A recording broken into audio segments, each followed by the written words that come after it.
We can start with the Hare Krishna. Good evening and welcome all of you for our Ram Katha series. हम लोग अब last lecture लेने वाले हैं आज, बालकांड खत्म करेंगे आज, and आज सीता विवाह हो जाएगा.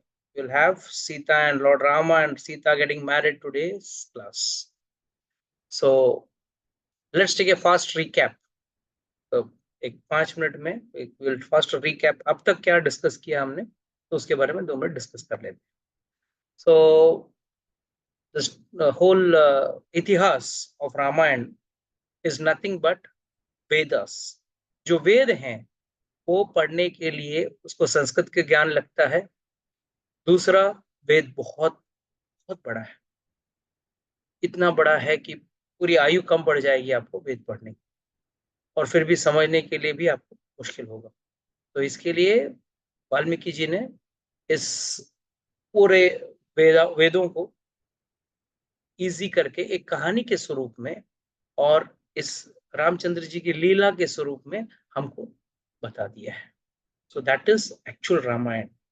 रामायण का अर्थ किसी को पता है? एक्चुअल मीनिंग ऑफ रामायण मैंने एक्सप्लेन किया था फर्स्ट लेक्चर में. कितने लोगों को याद है? देखते हैं फर्स्ट. राम जी का आयन के रिगार्डिंग. हरे कृष्ण प्रभु जी.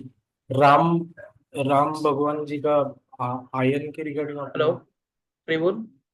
या हरे कृष्ण प्रभु जी. मेरा आवाज आ रहा है? या suddenly my voice the technical hitch. या टेल मी, क्या बोले आप? वापस बोलिए. राम जी का आयन यानी उनका जन्म और कथा.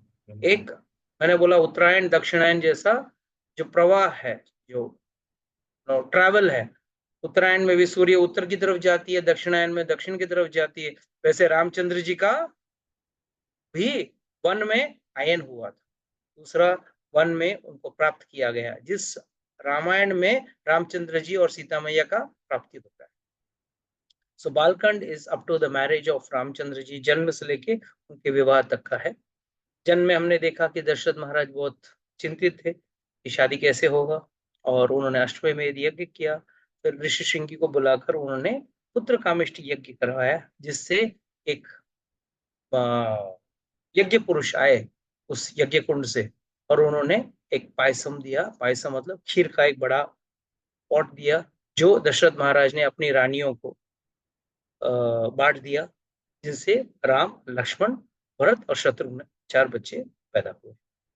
कहते हैं कि चारों विष्णु के ही अंश हैं, और सबसे अधिक भाग भगवान विष्णु का रामचंद्र जी में है. कहते हैं भगवान इतने विराट स्वरूप में हैं, अगर मनुष्य रूप में आएंगे तो सीमित में, you can not be controlled, सीमा में नहीं रहेंगे. इसके लिए का थोड़ा विभाजन कर. सो जब रामचंद्र जी का अगर आप देखने जाओ तो बाल लीला आपको ना के बराबर है, बहुत कम बाल लीला है. उसके पीछे भी मैंने कारण बताया. कृष्ण का देखो तो बाल लीला ही बाल लीला है, मगर रामचंद्र जी का बाल लीला बहुत कम है. कोई याद है किसी को कारण उसका पीछे?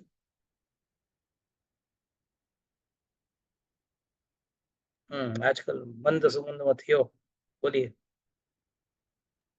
ये मनुष्य रूप में आए थे इसके लिए. मनुष्य रूप में आए हैं. पहले क्या है, कृष्ण भगवान तो भगवान के स्वरूप में आए थे, मगर रामचंद्र जी मनुष्य स्वरूप में आए. और मनुष्य, अभी आप देखेंगे, आप लोग भी तो जो बचपन में थे, कौन सी अड़ी ऐसी बड़ी लीला कर ली आपने? किसी ने कोई बड़ी लीला नहीं की. सब बस वही रोए, वही मतलब जो बाकी बच्चे करते हैं वही करते हैं. इसके लिए रामचंद्र जी का बाल लीला में काफी वर्णन नहीं है, ना के बराबर. देन इमीडिएटली रामचंद्र जी का जब शिक्षा वशिष्ठ मुनि से हो चुका था, तब एक दिन अचानक दशरथ महाराज सोच रहे थे, अरे अब तो लड़का बड़ा हो रहा है, अब उसका विवाह करना चाहिए. और विवाह के लिए जब सोच रहे थे, तभी उसी वक्त विश्वामित्र मुनि घर आते हैं, राजमहल में आते हैं, और विश्वामित्र मुनि रामचंद्र जी को मांगते हैं दशरथ महाराज से. कहते हैं मेरा यज्ञ कर रहा हूँ और यज्ञ में राक्षस आके हमको परेशान कर रहे हैं, हमारा यज्ञ करने दे नहीं रहे हैं, तो हम चाहते हैं कि आप रामचंद्र जी को हमारे साथ भेज दीजिए. दशरथ महाराज कहते हैं कि मैं नहीं दूंगा मेरे पुत्र को, वो तो छोटा सा है, क्या कहते हैं, राजीव लोचन है. राजीव लोचन मतलब कमल नयनों वाला, या कमल जो अंधेरा होते ही आंख बंद कर लेता। कमल जो है ना, कमल का फूल जो है वो रात में बंद हो जाता है और सुबह खिलता है। तो दशरथ महाराज कहते हैं मेरा बच्चा तो इतना छोटा है, ये राक्षस तो रात रात को आने वाले हैं। पर का नाम ही क्या है? निशाचर। इसके लिए हमेशा कहता हूँ, निशा मतलब रात, चर मतलब घूमना। जो रात को घूमते हैं, तो आजकल नाइट लाइफ का जो एक फैशन चला हुआ है, याद रखना, ये राक्षसी वृत्ति है। रात को बाहर घूमना नहीं चाहिए, तमोगुण कहते हैं इसको। तो दशरथ महाराज कहते हैं कि नहीं, मैं रामचंद्र जी को नहीं दूंगा। तब रामचंद्र जी को ना कहने पे विश्वामित्र मुनि को बहुत गुस्सा। कहते हैं कि मैं खुद आ जाऊंगा, मेरी अक्षौणी सेना को लेके आऊंगा। अरे बताओ तो सही, कौन है वो राक्षस जिससे लड़ना है? तब विश्वामित्र मुनि कहते हैं कि रावण के कुछ राक्षस हैं जो हमको परेशान कर रहे हैं। रावण का नाम सुनते ही दशरथ महाराज भी ना बोलते।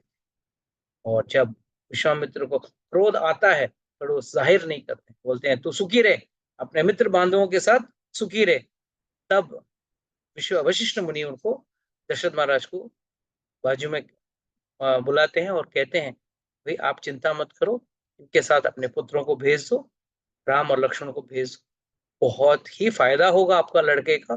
और ये चाहे तो सब राक्षसों को अपने आप मार सकते हैं, मगर फिर भी आपके पुत्र को एक सौभाग्य दे रहे हैं, आप उसको उसके साथ भेज दो। फिर जब वशिष्ठ मुनि ऐसे आश्वासन देते हैं, तब दशरथ महाराज राम और लक्ष्मण को के साथ भेजते हैं। वन में तो मैंने कई लीलाएं बताई, जैसे उनको बल अति बल, और फिर अहिल्या का उद्धार और गंगा का अवतरण का लीला, ये सब विश्वामित्र मुनि बताते हैं। और सब करने के बाद वो लोग मिथिला पहुंचते हैं। मिथिला में सीता जी का जन्म स्थान है, और वहां पे जनक महाराज उनको मिलने आते हैं शतानंद के साथ। और फिर शतानंद को जब पता चलता है, शतानंद बेटा है अहिल्या का, और जब शतानंद पता चला कि रामचंद्र जी ने अहिल्या का उद्धार किया, उनकी माँ का उद्धार किया, तो बहुत प्रसन्न हो जाते हैं। और तभी विश्वामित्र मुनि का पूरा कहानी बता, जो हम लोग लास्ट सेशन में सुना था, कैसे वो राजा थे और राजा से कैसे ब्रह्म ऋषि बने। तो एक पूरा एक, बोलते हैं ना, जिंदगी में कुछ ऐसे मोड़ आते हैं व्यक्ति को बुढ़ा देता है। तो ये सब होने के बाद, ये सब होने के बाद जनक महाराज विश्वामित्र मुनि और रामचंद्र जी और लक्ष्मण को देख के बहुत प्रभावित हो जाते हैं। उससे ये कौन है? तो राजकुमार जैसे लग रहे हैं, ये तो अच्छा प्रभावशाली लग रहे हैं, कौन है ये? तब विश्वामित्र मुनि बताते हैं कि ये है दशरथ के पुत्र राम और लक्ष्मण, और इनको जिज्ञासा है आपका धनुष्य देखने की। जो धनुष का यज्ञ कर रहे हो, उस धनुष को देखने की बड़ी जिज्ञासा है। तब दशरथ महाराज, सॉरी, जनक महाराज उनको कहते हैं कि आइए मैं आपको मेरा धनुष्य दिखाता।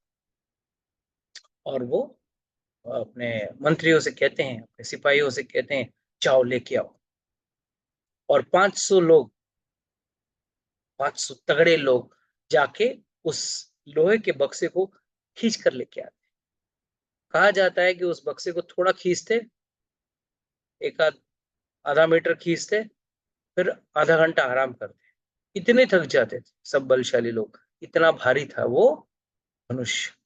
और उस धनुष को लेके सभा में लेके आते हैं। तब यहाँ पे इस प्रसंग में एक चीज जरूर बताना चाहूंगा कि रामचरितमानस में और कुछ और अन्य रामायण में थोड़ा सा अंतर है। वहां बताया गया है कि रामचंद्र जी ने सीता को पहले दिन, धनुष तोड़ने के पहले दिन ही सीता मैया का साथ उनका मिलन हो चुका था, मतलब दोनों ने एक दूसरे को देखा था। ये बात वाल्मीकि रामायण में नहीं, ये सिर्फ और सिर्फ रामचरितमानस और कुछ अन्य रामायण में है। तो उसमें कहा गया है कि वो बाग में फूल तोड़ने गए और उन्होंने, रामचंद्र जी ने सीता मैया को खिड़की पे देखा, और सीता मैया तभी से उनको ही अपने मन में बसा के बैठी थी। ठीक है, भौतिक दुनिया में ये सब ठीक है, बट वाल्मीकि रामायण में इसका कोई उल्लेख नहीं।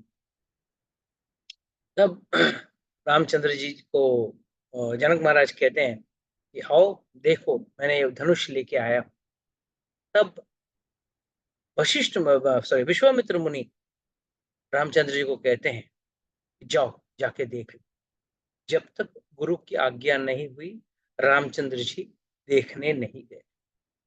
और जब उन्होंने जाके उस बक्से को खोला और उस धनुष को देखा, तब उन्होंने वापस विश्वामित्र मुनि से पूछा, क्या मैं इसे छू सकता हूँ? क्या इस धनुष को मैं अपने हाथ में ले सकता हूँ, उठा सकता हूँ? जब विश्वामित्र मुनि से उनको परवानगी मिली, he was permitted by Vishwamitra muni, तब उन्होंने जाके उस धनुष को अपने हाथ से उठा लिया। ठीक बीच में पकड़ के उन्होंने उस धनुष को उठा लिया। सभी जहां पे वहां पे जो राजा के सभा में जितने लोग बैठे थे, सबको अचरज हुआ।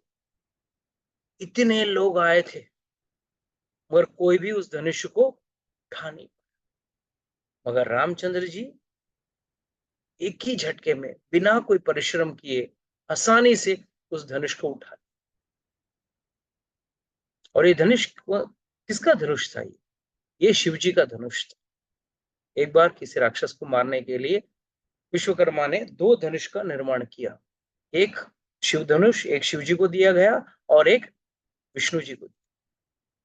तो ये शिव जी को दिया हुआ धनुष था जो जनक महाराज के पूर्व देवव्रत को मिला था, और उन्होंने अपने पीढ़ी दर पीढ़ी नीचे उसी धनुष का पूजा करते थे।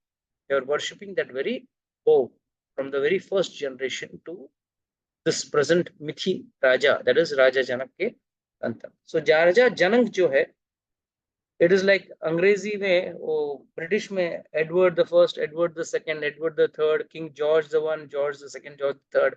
वैसा जनक 1, जनक 2, जनक 3 है। कई सारे जनक हैं, मगर इसके लिए देवव्रत नाम का जो जनक था, उसको देवताओं ने शिव जी का धनुष दिया था, जो अभी के जो जनक थे उनके हाथ में। तब जब ये धनुष उनके पास आया था, तो उन्होंने जनक महाराज ने एक चैलेंज रखा, जो भी इस धनुष को उठाएगा वही मेरी बेटी से ब्याह कर सकता है। और ये चैलेंज क्यों रखा था? क्योंकि एक बार खेलते खेलते सीता मैया ने उस धनुष को एक हाथ से उठा लिया, जैसे कोई खिलौना हो और नीचे से गेंद निकाल ली। जब जनक महाराज को पता चला कि भाई सीता ने उठाया, पहले तो मानने को तैयार नहीं, बाद में बोले अगर मेरी बेटी ने इस उठा लिया जिसको 500 लोग मिलकर धक्का नहीं मार सकते हैं, तो उसके पति को भी उसी स्तर का होना चाहिए। तो उन्होंने बोला क्या करूं, कहां से ऐसा पति लाऊं जो इस धनुष को उठा सके। इसके लिए उन्होंने ये एक कंडीशन लगाया था कि जो उस धनुष को उठाएगा वही मेरी बेटी से, उसको मेरी बेटी पत्नी के रूप में प्राप्त हो। यहाँ पे कुछ चीजें हैं जो हमको बहुत समझने वाली चीजें हैं। एक, बहुत सारे राजा आए थे और उन्होंने उस धनुष को उठाने की कोशिश की, सब नाकाम हो गए। नाकाम होने के बाद उन्होंने सब मिलकर मिथिला नगरी पे घेरावा कर सीज, पूरे नगर को घेर लिया और 1 साल तक घेरा करके रखा था।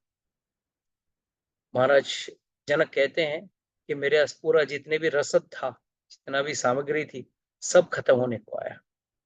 और फिर उन्होंने देवताओं का पूजा किया, और देवताओं ने की पूजा करने के बाद जब उन्होंने देवताओं का पूजा किया, देवताओं ने उनको ऐसे ताकत दिए जिनसे उन्होंने युद्ध करके उन लोगों को वापस खदेड़ के भेज दिया। उसके बाद जब रामचंद्र जी आए थे यहाँ धनुष उठाने के लिए, उसके पहले उन्होंने क्या कहा था कि भाई जो इस धनुष को उठाएगा वही मेरी बेटी को प्राप्त करे। और यहाँ रामचंद्र जी ने एक झटके में उस धनुष को उठा लिया था, उठाया और फिर विश्वामित्र मुनि को पूछा, हे मुनिवर, क्या मैं इस पे प्रत्यंचा चढ़ा सकता हूँ? हाँ, प्रत्यंचा चढ़ाओ। उन्होंने प्रत्यंचा भी चढ़ाया और प्रत्यंचा चढ़ाने के बाद उन्होंने जोर से प्रत्यंचा को खींचा। खींचते ही धनुष बीच में से दो भागों में टूट के नीचे गिर गया। अब यहाँ पे ये सवाल उठता है, क्या वो धनुष झूना था, इतना पुराना हो चुका था कि वो टूट गया, या उसके पीछे और कोई कारण है? तो आचार्यगण यहाँ पे कई सारे कारण बताते। एक कारण आचार्यगण कहते हैं कि धनुष ने सोचा, मैं तो हमेशा बाण चला, लोगों को मारता हूं, और मारने से क्या होगा? पाप बढ़ेगा, और मेरे पाप का प्रायश्चित कैसे करूं? बोला, इससे बड़ा मौका नहीं, बढ़िया मौका नहीं मिलेगा। रामचंद्र जी भगवान के हाथ में हूं मैं, अगर आज मैं टूट कर उनके चरणों पे गिर जाऊं, जब तक धनुष टूटेगा नहीं उनके चरणों पे गिर नहीं सकता है। तो मनुष्य सोचा, आज मैं टूट जाता हूं, उनके चरणों में गिर के अपने पापों का प्रायश्चित कर लेता हूं। तो आचार्यगण कहते हैं इसकी वजह से धनुष टूटा। और इसके अलावा एक और कारण बताया गया है। कहते हैं कि धनुष पे अगर प्रत्यंचा चढ़ाया जाए तो बाण को उस पर लगाना चाहिए, और अगर बाण को लगाया तो उसको चलाया जाना चाहिए। एक बार बाण बाहर निकल जाए तो प्रत्यंचा पे चढ़ जाए तो बिना उसको फायर किए या उसको छोड़े वापस तर्कस में रख नहीं सकते। इसके लिए रामचंद्र जी ने सोचा, अभी तो इतना अच्छा मौका है, सीता मैया से शादी करने आया हूं, अब यहाँ बाण चलाऊंगा, किसी को मारूंगा, पूरा शादी का मजा किड़किड़ा हो जाएगा। इससे अच्छा है कि मैं धनुष उड़। आप लोगों को शायद पता ना हो, अयोध्या के बहुत सारे साधु हैं जो सिर्फ बालकांड ही पढ़ते हैं, उनके लिए रामायण बालकांड के साथ समाप्त हो जाता है। कहते हैं कि भगवान तो इस धरती पे सिर्फ शादी करने आए थे, उनको ना रामचंद्र सीता मैया का अपहरण, और रामचंद्र जी वहां जाके उनको रावण को और बाकी राक्षसों को मारते हैं। बोलते हैं वो साधु, कहते हैं वो जरूरत ही नहीं हमको सब सुनने की। क्यों? अरे भगवान आए हैं तो असुरों को मारेंगे, इसमें कौन सी बड़ी बात है? हर अवतार में भगवान ने मारा ही, और किस अवतार में भगवान ने शादी की? मत्स्य अवतार में कोई मछली से शादी करेगा? कूर्म अवतार में कोई कछुए से शादी करेगा? अच्छा, नरसिंह देव आधा मनुष्य आधा सिंह और आधा मनुष्य, उससे कोई शादी करेगा?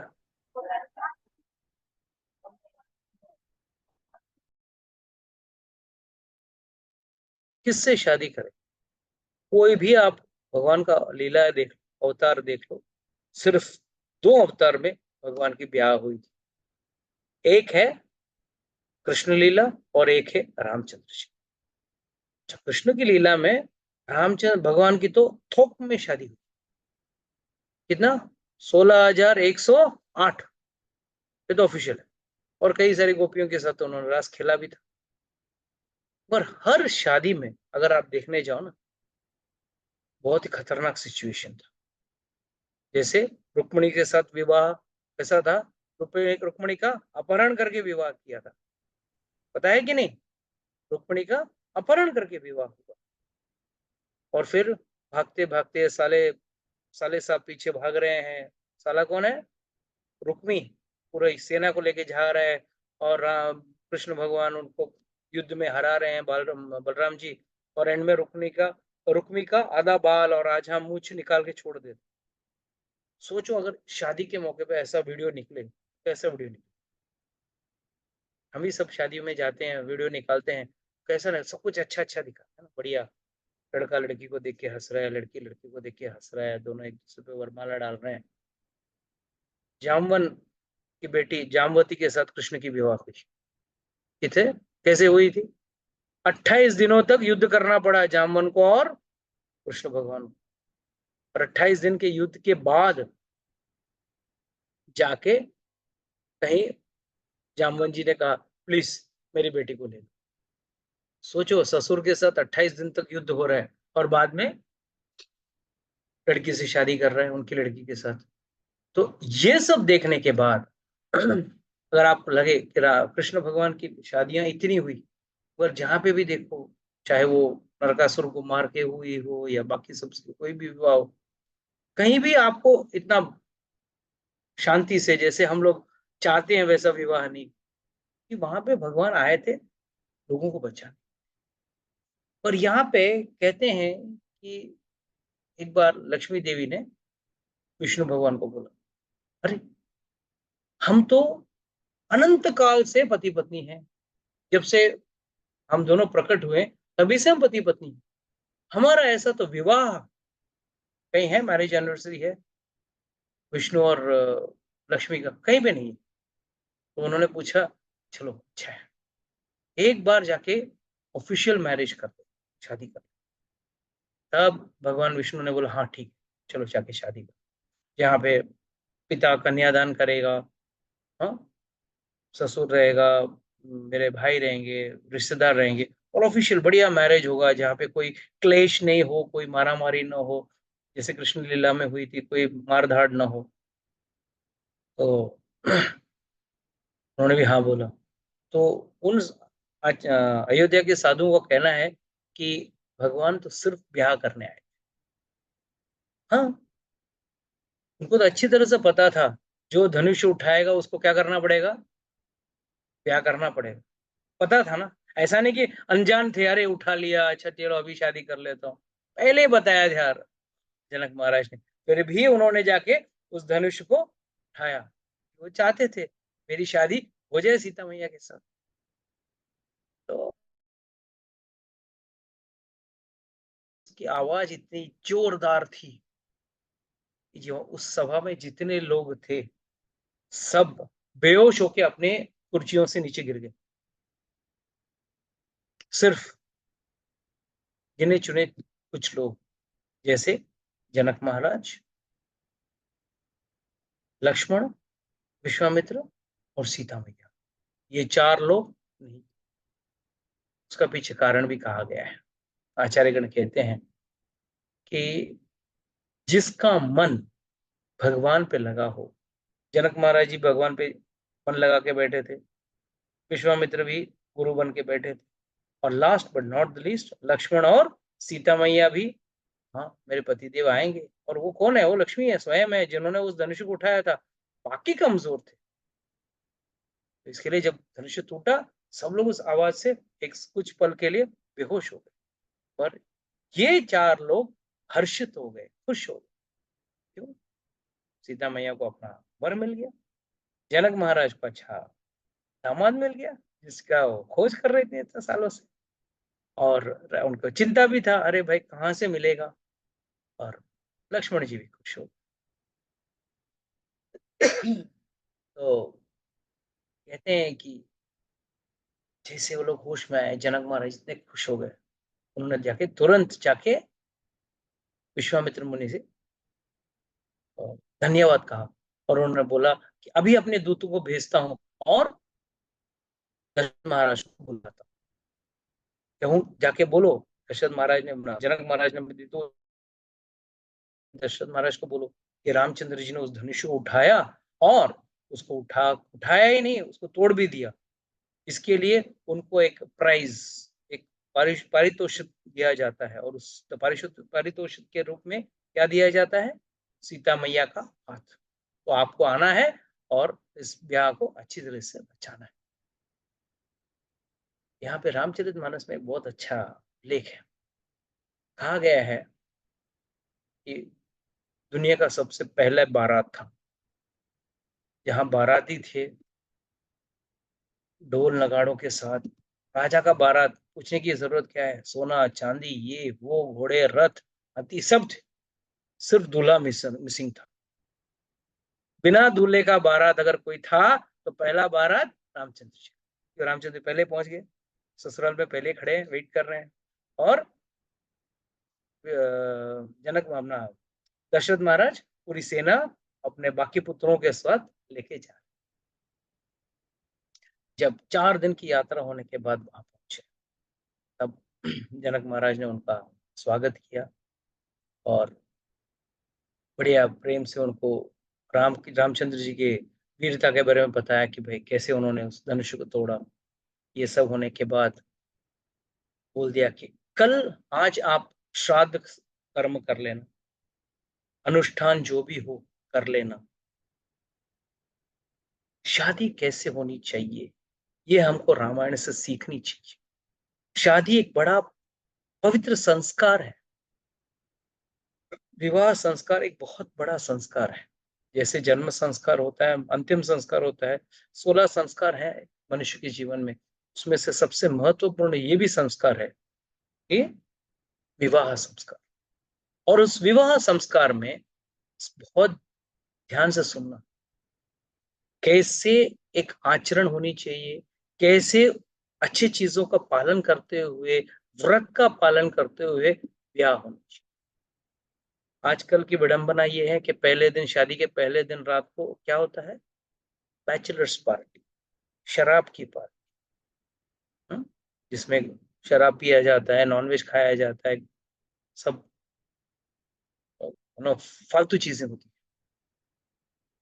बट यहाँ पे क्या कहा गया है कि रामचंद्र जी को पहले व्रत का पालन करना है, ऊपर से उनको श्राद्ध करना है अपने पितरों का। श्राद्ध किए बगैर ब्याह हो नहीं सकता। श्राद्ध करके सब तैयारी करनी। और सबसे बड़ी चीज,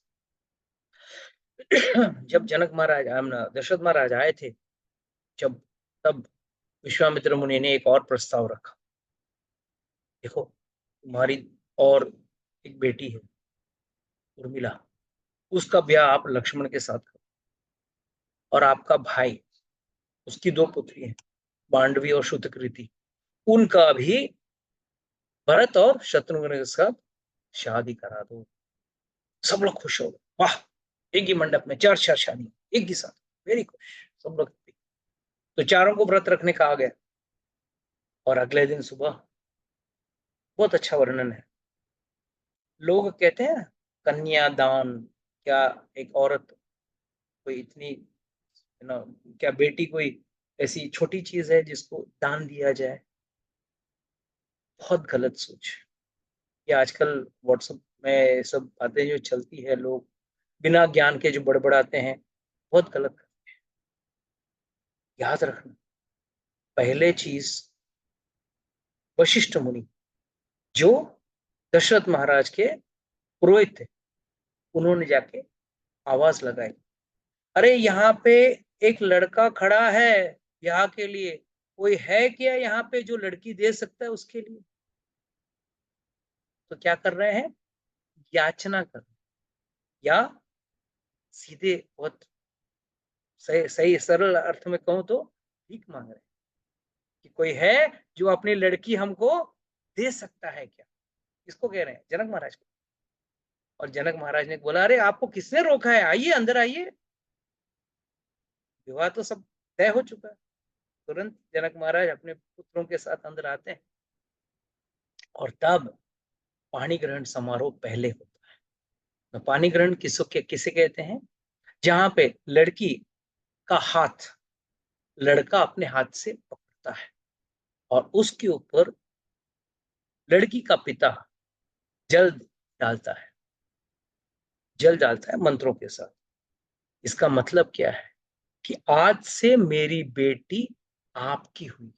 it is an official transfer of power, कि मेरी बेटी आज तक मेरी बेटी थी, आज से वो आपकी घर की संपत्ति है, आपका धन है, इसको अभी संभालना, इसको अभी सब कुछ इसको देखभाल करना, ये आपका कर्तव्य है। ये कहकर उस लड़के के, और जब हाथ पकड़ता है लड़की का, उस पर जल डाल के, इसे कहते हैं पाणी ग्रहण, या इसे कहते हैं कन्यादान। इससे हमको क्या सीखने मिलता है? कितने जन्मों का पुण्य करने के बाद एक व्यक्ति को कन्यादान करने का अवसर मिलता है। देने वाला बड़ा होता है या लेने वाला बड़ा? हमेशा देने वाला, लेने वाला कभी बड़ा नहीं। रहे। इसके लिए तो लड़की को ब्याह के वापस लेके आते हैं ना, कि वो देने वाला हुआ, ये तो लेने वाला। दूसरी बात, बहुत जरूरी बात, कहते हैं कि जब लड़की को दे देते हैं तो इसका मतलब ये नहीं है कि जो आजकल के जमाने में जो चल रहा है दहेज, ये दहेज नाम का चीज होना भी नहीं चाहिए और कभी शास्त्रों में थी भी नहीं। ये सब लोगों ने बाद में इस गलत तरीके को शुरुआत करा। ये था ही नहीं शास्त्र। इनफैक्ट एक कन्या शुल्क हुआ करता, जो लड़का लड़की के पिता को देता था लड़की से ब्याहने के पहले, जो आगे हम देखेंगे बाद में जब हम लोग विल डिस्कस अबाउट अयोध्या कांड। वहां पे आपको पता चलेगा कैसे दशरथ महाराज ने कन्या शुल्क के रूप में कई देश के राजा, जब कई से विवाह किया उन्होंने, तब उनको एक शुल्क दिया। और वो शुल्क क्या था कि उन्होंने वादा किया था कि आपका पुत्र ही, आपका आपका बेटी का जो पुत्र होगा वही राजा बनेगा। तो ये एक तरह से एक शुल्क होता है जो लड़का ससुर को देता है।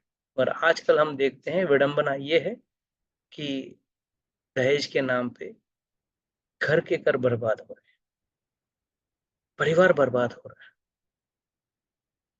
इस क्यों, इस चीज का कारण क्या है कि ये संस्कार का मतलब या अर्थ ही लोग भूल चुके और इसको एक मनोरंजन बना।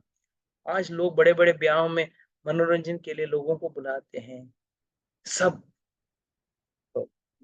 शराब और नॉन वेज, मतलब मांसाहार और सब कुछ गलत चीजें चलती। अगर आप वाल्मीकि रामायण पढ़ोगे ना, तो उसमें सिर्फ साधु संतों का उल्लेख है। इतने सारे साधु संत थे और सबका आशीर्वाद लिया गया। सारे साधु संत वहां रुक के उन्होंने उनको दान दिया गया। आजकल तो लोग कहते हैं अरे 5,000 रुपया ले रहा है शादी, जो पंडित है 5,000, 10,000, 20,000, 50,000 ले रहा है। क्या आपको पता नहीं है शादी में जब एक प्लेट आप हाथ में लेते हो, केटरिंग वाला कितना ले रहा है एक प्लेट का? उसको देते वक्त तो आपका दिल चलता नहीं है उसमें कितना खाते हैं और कितना वेस्ट करते हैं। मगर जब पंडित को दिया देने की बात आती है, जब ब्राह्मण को देने की बात आती है, तब लोग हिसाब। रामचंद्र जी के विवाह में उल्टा हो, ब्राह्मणों को दान दिया गया और लेन देन के मामले में कभी कुछ हुआ नहीं। रही बात रही बात ये क्या कहते हैं, कन्या का जो शुल्क था वो कभी उन्होंने ना लिया ना किया। So please remember, whenever there is a marriage, there should be sanctity. लोग मनोरंजन, दिखावा, उन चीजों पे फोकस ज्यादा करते हैं, ना कि मंत्रों पे। लोग क्या कहते हैं, मंत्र जल्दी फटाफट निपटा दो, बस पंडित जी 10-15 मिनट में हो जाना चाहिए, आधे घंटे में होना चाहिए। सेल्फी भले 2 घंटे का चले, फोटोग्राफी 10 घंटे का चले चले। लोगों को खुश करना शादी का मकसद नहीं है। देवताओं को और ब्राह्मणों को खुश करना ही शादी का मकसद है। तो जब तक उनका आशीर्वाद नहीं मिलेगा, विवाहित जीवन सुखी नहीं रहेगा। That is one of the reasons why we see lot of divorce happening. लोग सुखी क्यों नहीं है शादी के बाद? क्यों? उन्होंने शादी का संस्कार ही फॉलो नहीं किया। तो यहाँ पे ब्राह्मणों का भंडार था, अरे बहुत सारे ब्राह्मण आए थे और उन सबके सामने बड़ा धूमधाम से एक एक करके सभी का प्राणी ग्रहण किया गया और सभी का विवाह। फिर अग्नि के फेरे हुए। पहले कन्यादान होता है, फिर अग्नि के फेरे हुए। और अग्नि के फेरों का मतलब क्या है? देवताओं को साक्षी रखते हुए लड़का कहता है कि मैं इस मेरी पत्नी का मैं देखभाल करूंगा, उसकी जरूरतें पूरी करूंगा। और पत्नी भी वादा करती है कि हम लोग दोनों मिलके सुखी से अच्छी तरह से रहें। काफी डिटेल्स है, I don't want to go into the details, नहीं तो पूरा लेक्चर उसी में चला जाएगा। कहने का मतलब क्या है, इन चीजों को अगर हम लोग आज भी फॉलो करें तो जरूर कुछ हद तक हम काफी शादियों को बचा सकते। तो ब्याह होने के बाद अगले दिन तुरंत सुबह जो बीच का आदमी रहता है ना, उसका काम ब्याह होते खत्म हो जाता है। और यहाँ पे बीच का आदमी कौन था? विश्वामित्र। कि उनका काम क्या था? जब तक मैं लाके इनका रामचंद्र के अच्छे ब्याह न कर दूं, मेरे काम हो गया, अब मैं क्या करूं। अगला दिन सुबह उन्होंने परमिशन लिया और वो निकल गए। तुरंत दशरथ महाराज भी अपनी पूरी सेना, अपना पूरा बहुओं को साथ वापस जाने की तैयारी कर लिए। और जैसे ही कुछ दूर गए, जनक महाराज से आज्ञा लेकर वो कुछ दूर गए, वहां तुरंत उन्होंने देखा अचानक आंधी तूफान उठने लगा। उन्होंने वशिष्ठ मुनि को पूछा, "ये इतना बड़ा आंधी तूफान कहाँ से आ रहा है? क्या हो गया? कहाँ से इतना एकदम लग रहा है कि भूचाल आएगा?" अरे नहीं नहीं, मुझे पता है कौन आ रहा है। परशुराम जी आ रहे हैं। ये परशुराम जी का एंट्री ऐसा है, खतरनाक है, डेडली एंट्री। इसके लिए मैं हमेशा कहता हूँ, आप लोग पिक्चर मत देखो, आप लोग ये फालतू नॉवेल्स मत पढ़ो, सिर्फ रामायण और महाभारत पढ़ो। इतना बढ़िया एक्शन, ड्रामा, रोमांस भी है उसमें, एक्शन भी है, ड्रामा भी है, थ्रिल भी है, हॉरर भी है, सब कुछ है। It is more better than a filmy picture, no, those films and all that. तो परशुराम जी आते हैं। वर्णन इतना खूबसूरत है कि ऐसा लग रहा है कि वो धुंध में से आ रहे हैं, मतलब इतना मट्टी उड़ चुका है और उस मट्टी में से बाहर आ रहे हैं, जैसे फिल्मी हीरो का आता ना वैसा। और हाथ में एक धनुष लेके और दूसरे हाथ में परशु, एक्स, कुल्हाड़ी लेके आ रहे हैं। जैसे उनको देखा तुरंत भाग के गए दशरथ महाराज, अभी अभी मेरे बेटे का शादी हुआ है, प्लीज उसको बख्श देना। इसमें काफी बड़ा इस एक लाइन पे काफी बड़ा अर्थ है। परशुराम जी का एक परशुराम जी ने 21 बार सारे क्षत्रियों को से विहीन किया था धरती पे। कहते हैं जब उनके पिता को मारा गया था, तब उनकी माँ छाती पीट पीट के 21 बार पीट पीट के रो रही थी। इसके लिए उन्होंने 21 बार क्षत्रियों से विहीन किया पूरे धरती को। दूसरी बात, वो हमेशा, मतलब जो भी क्षत्रिय था उसको मारते थे, बुरे क्षत्रियों को मारते थे, मगर अगर किसी क्षत्रिय का विवाह हो जाता तो 1 साल तक उसको नहीं मार। तो ये कारण था, उन्होंने रामचंद्र जी के बारे में बोला, अभी अभी विवाह हुआ उसका, कुछ मत करना, अगर इसको कुछ हो जाएगा तो मैं मर जाऊंगा। मगर परशुराम जी उसका बात भी नहीं सुन देते हैं और सीधा रामचंद्र जी के पास आते हैं और कहते हैं, एकदम फिल्मी डायलॉग है, सुना है तुमने शिव जी का धनुष तोड़ दिया, उसका ही बराबर है एक धनुष, ये देखो मेरे हाथ में जो है, जिसे विष्णु धनुष कहते हैं, जिसे मेरे ऋषिका ऋषि को मिला था। इस धनुष को देखा, इसका प्रत्यंच चढ़ा के देखा हो तो मैं मानू, फिर तुम्हारे साथ युद्ध लड़ूंगा, नहीं तो मैं तब तक युद्ध भी लड़ूंगा, तुमको मार डालूंगा। तुमने तभी भी क्या बोला, प्रत्यंच चढ़ाओगे तो मैं तुमसे युद्ध करूं। जैसा वो बोलते हैं रामचंद्र जी, वह मंद मुस्कान करते हैं और एक ही झटके में उनके हाथ से उस धनुष को छीन लेते। जैसे वो छीन लेते हैं, परशुराम जी समझ जाते हैं ये और कोई नहीं, स्वयं भगवान है, उसके सिवा और कोई उठा नहीं सकता। और उसको ऊपर तुरंत प्रत्यंचा चढ़ाते हैं। और प्रत्यंचा चढ़ाने के बाद एक बाण लगा देते हैं, कि बाण भी उनके हाथ में था, उन्होंने बाण और धनुष दोनों को छीन लिया था। बाण लगा के कहते हैं, अब किसके ऊपर बाण चलाओ। पहले तो उन्होंने पहले धनुष तोड़ दिया था, नो प्रॉब्लम, कोई शादी में विघ्न होना नहीं चाहिए, एकदम वीडियो बढ़िया होना चाहिए। पर अब जो किया उन्होंने, बाण हाथ में ले लिया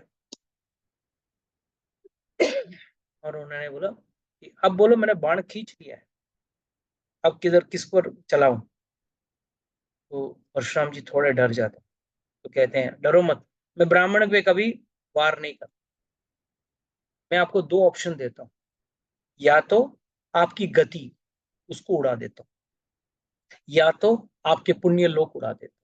अब यहाँ पे आपको थोड़ा बताता हूं मैं उनकी गति के बारे में। गति मीन्स स्पीड।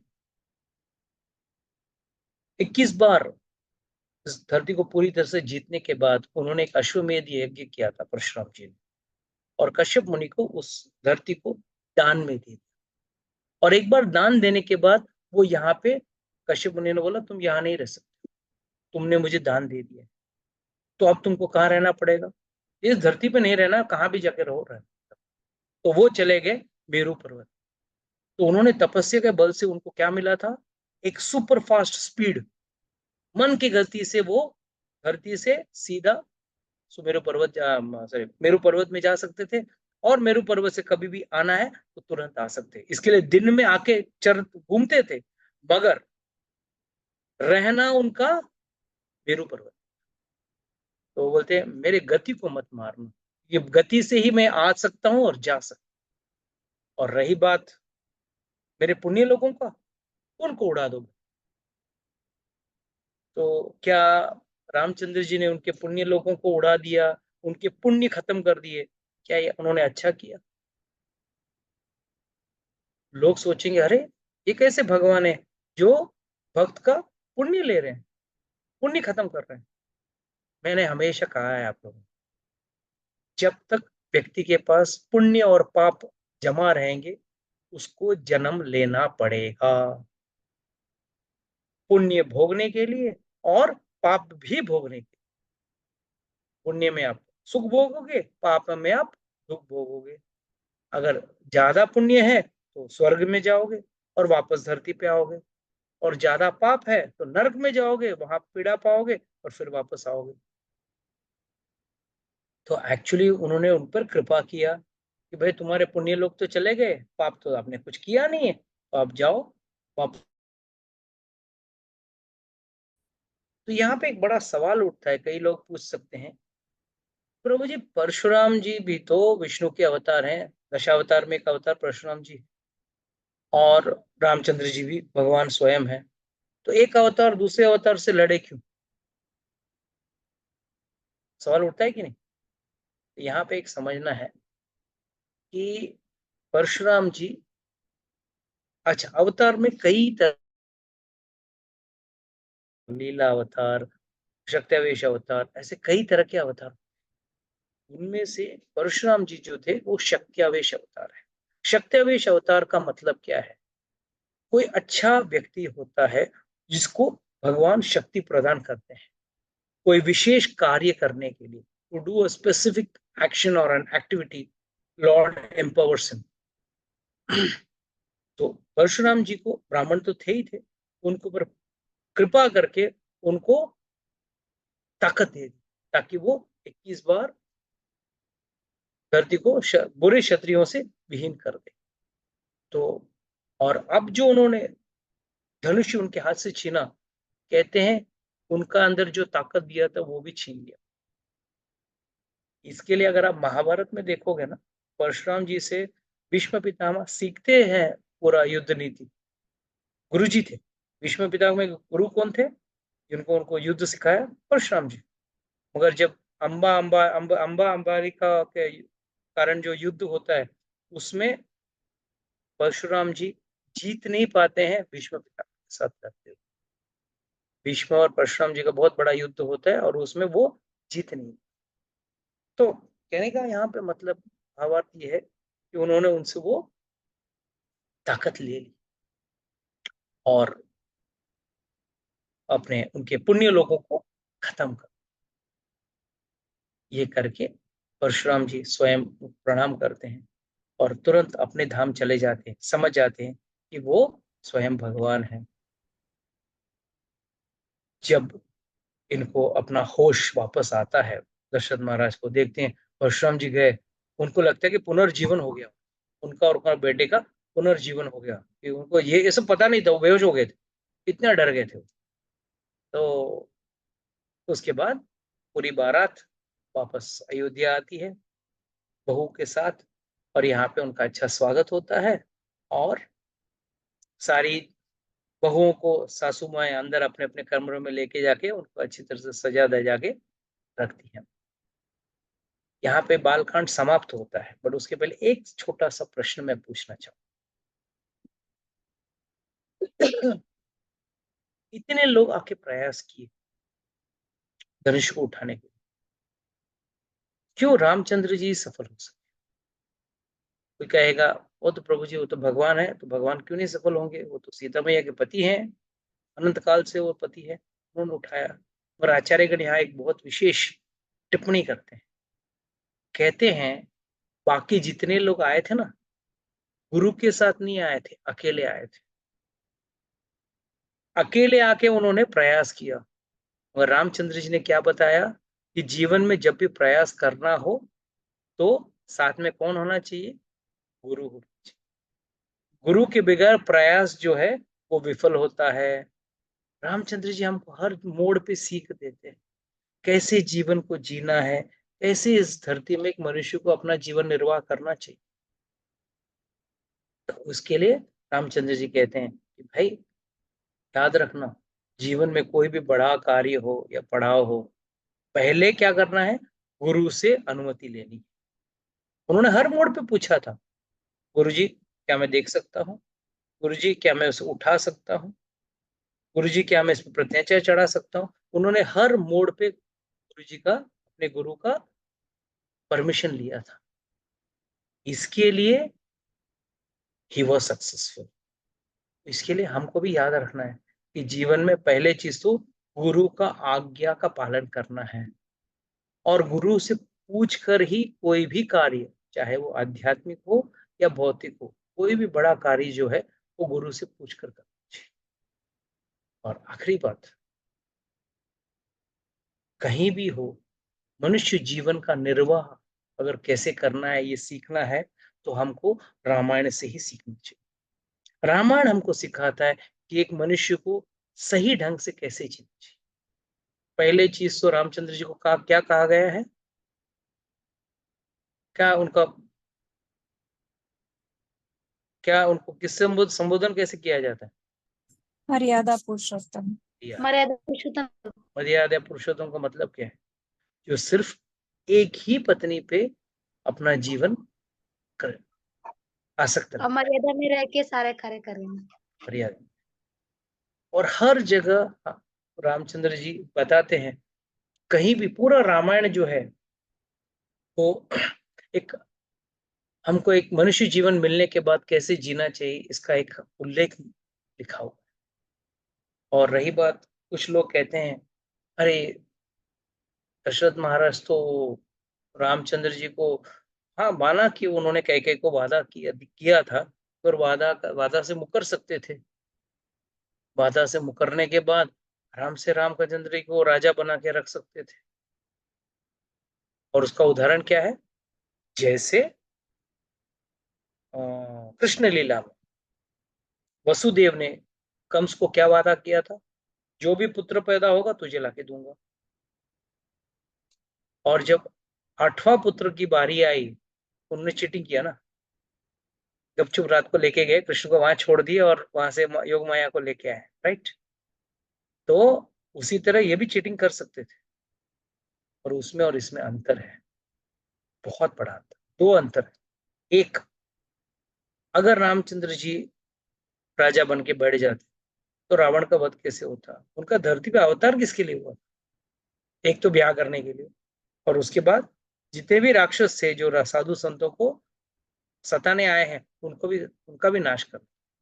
और साथ में किसी जंगल में शबरी बैठी है उनका राह देखते हुए, हनुमान जी बैठे हुए हैं उनका राह देखते हुए, एक केवट बैठा है उनका राह देखते हुए, उन लोगों का इच्छा कभी पूरा कर सकते। इसके लिए भगवान कहते हैं ना, पवित्राणाय साधुनाम विनाशाय च दुष्कृताम धर्म संस्थापनार्थाय संभवामि युगे युगे। शेष पवित्राणाय साधुनाम, जितने भी साधु मेरे इंतजार कर रहे हैं, साधु मतलब मेरे भक्त, उनको मैं मिलने आऊंगा। सारे भक्तों को मिलने आऊंगा, सारे मेरे जितने भी मेरे याचक हैं उनको मिलने आऊंगा। जब रामचंद्र जी रो रहे थे, अरे सीते का कहाँ है, मेरी सीता को किसने अगवा कर लिया, इधर उधर पूछ रहे हैं, पेड़ों को पूछ रहे हैं, हिरण को पूछ रहे हैं और आलिंगन कर रहे हैं, इसका मतलब क्या है? ये सब पेड़ जो है वो बड़े बड़े ऋषि मुनि थे, शांत रस में भगवान की तपस्या कर रहे हैं और उनको जाके आलिंगन कर रहे हैं, और रामचंद्र जी का आलिंगन मिलने के बाद उनका जीवन सफल हो जाता है। और वहां पे शबरी बैठी है उनका राह देखते हुए। तो याद रखना, रामचंद्र जी इस कारण दशरथ महाराज ने झूठ का सहारा लिया। एक तो चीज तो उन्होंने झूठ बोला है। उन्होंने क्या बोला था, कब वादा किया था कैकेयी को कि मैं तुम्हारा पुत्र को बनाऊंगा? जब उनको बाकी पत्नियों से पुत्र नहीं हो रहा था, तब उन्होंने कैकेयी से शादी की थी और उसको वादा किया था। और अब जो पैदा हुआ था वो तो उनके पुत्र था ही नहीं, सब वो खीर खा के पैदा हुए, और उसमें ज्येष्ठ पुत्र रामचंद्र जी था, तो उन्होंने झूठ बोला ही नहीं। और आखिरी चीज, रघुकुल का एक रीत है, कहावत है ना, रघुकुल रीत सदा चली आई, प्राण जाए पर वचन न जाए। कितने लोगों को इस कहानी पता है? इस लाइन का अर्थ पता है या कहानी पता है? किसी को पता है? हाँ जी प्रभु जी, आपने बताई थी पिछली क्लास में। बाकी बाकी लोगों को पता है कि नहीं है? Who all don't know? जी प्रभु। ठीक है, मैं फास्ट में बता देता हूँ, चलो संक्षेप में बता देता हूँ। इनके पूर्वज रघु थे, इसके लिए रघुकुल बोलते हैं ना। रघुकुल क्यों तभी से कहा गया है कि उनके पूर्वज रघु थे। तो रघु राजा ने इतने बड़ा यज्ञ किया और इतना बड़ा अश्वमेध यज्ञ किया, इतना दान किया, कहते हैं कि उनका महल तक बिक गया और वो एक झोपड़े में रहने लगे अपनी रानियों के साथ। घर में कुछ मट्टी के बर्तन थे, बाकी सब कुछ दान में दे दिया। तब एक गुरु ने अपने शिष्य को बोला कि मुझे गुरु दक्षिणा में एक ही चाहिए, मुझे 60,000 स्वर्ण के सिक्के चाहिए, और मुझे पता है तेरे पास नहीं है, जा दशरथ महाराज से मांग ले, वो भी यज्ञ कर रहे हैं। और जब वो शिष्य आया दशरथ महाराज से मांगने के लिए, तब तक वो पूरा उसके पैसे खत्म हो। मगर उसने क्या बोला, तेरे गुरु ने बोला है ना, तो मैं दूंगा जरूर, ये मेरा वादा है, जा कल सुबह आके ले लेना। और उसी दिन रात को कुबेर जी से उन्होंने याचना की कि मुझे मेरे लिए नहीं, मगर मुझे दान करने के लिए 60,000 सोने के सिक्के चाहिए। अगर आप नहीं दोगे तो मैं युद्ध की तैयारी कर। कुबेर जी को पता चला, अरे ये तो अच्छे कार्य के लिए मांग रहा है। उन्होंने सोने की बरसात कर, सिक्कों की बरसात कर।